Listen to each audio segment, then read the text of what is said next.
Palestinian prisoners have been freed from an Israeli jail and now have arrived in Ramallah in the West Bank. Let me show you some of the live pictures from Ramallah, because earlier Israel delayed the release in the protest because of the chaotic handover of the hostages in Gaza. So let's go to Wira Davis. He is there watching these events and huge crowds there. Wira, just take us through what you've been seeing over the last, half an hour, 20 minutes or so. Yeah, chaotic but joyous scenes here in Ramallah. All day families have been waiting here to receive their loved ones. Many of them, of course, coming here to Ramallah. About half of those freed today from Israeli jails are expected here in Ramallah tonight. It's been delayed for several reasons, partly in the last hour because of the sheer number of people in Ramallah. Thousands of people have been following the buses, impeding their journeys slightly as they come here. But we've had some of the prisoners being carried aloft on people's shoulders in the last 5 or 10 minutes. I've just seen below me what is presumably a wife greeting her husband. We've spoken to several family members. Two girls I spoke to are two young women, aged 21 and 20, who've never seen their father because their mother was pregnant when he was arrested. And those are the kind of scenes that are being repeated across the West Bank tonight. And you can see behind me, they're about to come behind me, two more men being carried aloft in those grey prison uniforms. We don't know how long they've been in jail for, but many people have been in jail for 20 years. Some of the more serious offenders, those convicted of the very serious crimes, are not being allowed by the Israelis to return to the occupied Palestinian territories. They're being sent to exile in either Egypt or other neighbouring countries. But these are the former prisoners now who've been released as part of this deal and will be allowed to remain here in the occupied West Bank. Among some of the high-profile prisoners are some of those who led battalions, for example, Palestinian Islamic Jihad, the Al-Aqsa Martyrs Brigade in the West Bank, and they are among those who have been allowed by the Israelis to return to their hometowns and home cities. But this is a joyous occasion. It's been opposed by many on the far Israeli right who don't like the ceasefire. They don't agree with the ceasefire in Gaza because they believe that the Palestinian factions, in particular Hamas, have not yet been defeated. And the scenes that we have witnessed today in Gaza, but also here in the West Bank, will lie very, very difficultly, I think, with some on the Israeli right. Others see it as a necessary evil if the hostages, of course, are to be freed and peace is eventually to return to Gaza. But there's no doubting the uplifting feeling, the joyous scenes among the families of those being released here in the West Bank. As you can see there behind me, another man being carried aloft on the shoulders of his family members. As you were mentioning it, it is a large number, 110 or so. Some of those people convicted of serious crimes, but also among that group, women and children as well. Yeah, that's quite right. Now, Israel has labelled all of the prisoners being released as terrorists, but there's no doubt that some of those who've been detained have been detained under what's called administrative detention. They've not been formally charged or convicted of certain offences.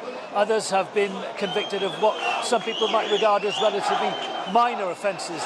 There are a number of children amongst those being released today.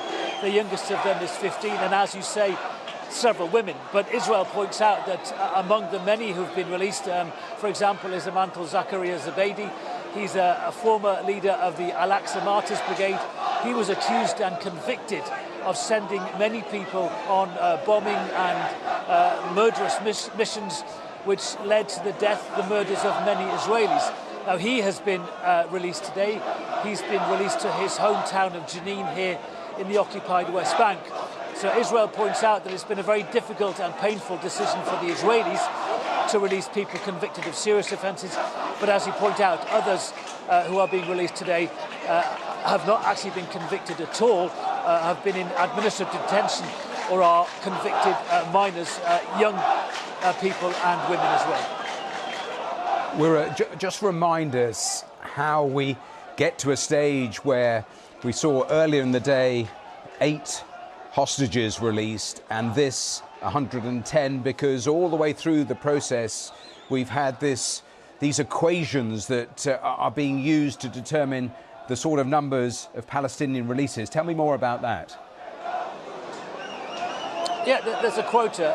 It depends who Hamas releases from Gaza. So for every soldier that will be released, there will be a certain number of Palestinian prisoners released. For every civilian hostage release, there would be a certain number of Palestinian prisoners released. Interestingly, the Thai nationals who were released today, they were not part of this equation. So the 5 Thai nationals or the 4 Thai nationals who were released, there was no Palestinian prisoners released. They were not part of the ceasefire deal. And so every time over the next few days and few weeks, every time a certain number of Israeli hostages are released from captivity in Gaza, a set number of Palestinians will be released from Israeli jails. And that is how we've arrived at this figure of 110 prisoners to be released today. 60 or so of those are being allowed here to the occupied West Bank. A much smaller number are being sent to, or have been sent to, the occupied East Jerusalem. Now, interestingly, you won't see scenes like this in East Jerusalem because that has been annexed and occupied by Israel, and the Israeli authorities in East Jerusalem made it abundantly clear to family members in East Jerusalem that they would not tolerate any celebratory scenes there of their family members being released.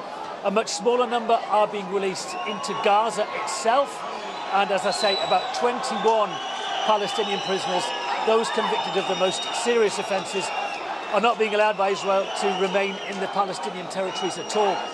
They've been sent to Egypt and may end up in other Arab nations.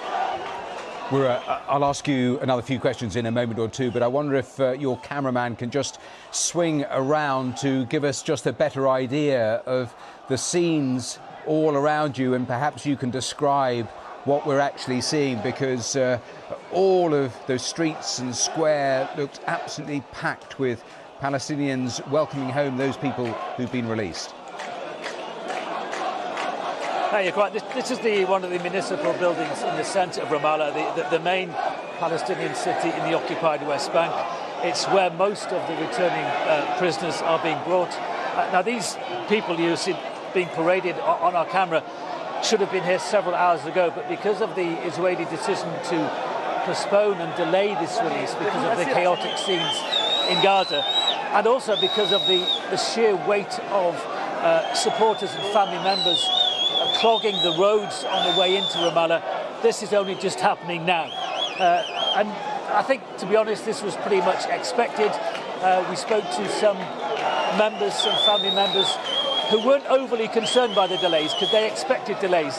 One woman told me she had been here last week because she'd been led to believe that her father was among the prisoners to be released in the first tranche of prisoners to be released. That wasn't the case. So she came here this morning from Nablus in the northern part of the West Bank. She was dressed in traditional Palestinian costume. It was the second time in 2 weeks she'd put on that costume to welcome home her father. So she wasn't too bothered by the fact there would be a delay of a couple of hours because she was going to meet her father after 20 years. So chaotic scenes, but relatively peaceful scenes. There's been no trouble, no violence, just overexcited people and very happy people here to meet those people who've been released from prison, many of them having been there for many, many years. As you mentioned, as we've seen these exchanges, this of course the third, there has been huge criticism, resignations in part from Benjamin Netanyahu's coalition government. Do you think as we see more of these exchanges, it is making the process harder or easier to get to the next stage? That's a really, really good question. The initial ceasefire, phase one, is meant to last for 6 weeks. We're about 2 or so weeks into it now. The negotiations are meant to start on Monday, for the next phase of the ceasefire. And there's a lot of concern that we might not even get that far because, first of all, it's a very fragile and very tense ceasefire. We've seen today the scenes in Gaza. What is happening here annoys many people on the extreme right of Israeli politics who believe that the war should not yet have ended because they see that Hamas is still a fighting force in Gaza. We saw those scenes in Gaza today with heavily armed Hamas fighters making the most of the public opportunity to show that they, in their eyes, are not yet defeated. And that will put pressure on the negotiators from the Israeli side, from the Palestinian side, and more importantly, the international negotiators from the United States, from Egypt and Qatar, to try and keep this momentum going.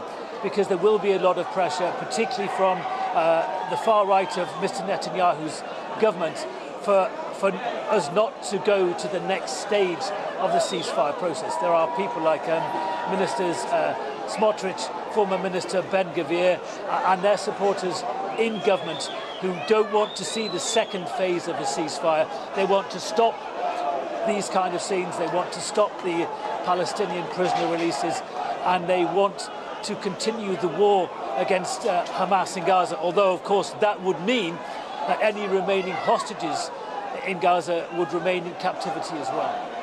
And we're at that second phase. We were told negotiations for that second phase would start in the first phase on day 16, and we're pretty close to that now, aren't we?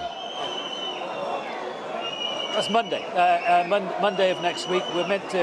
The negotiators are meant to sit around the table, discuss the release plan for the hostages who have not been released, the release of yet more Palestinian prisoners from Israeli jails. We're then meant to work towards a third phase.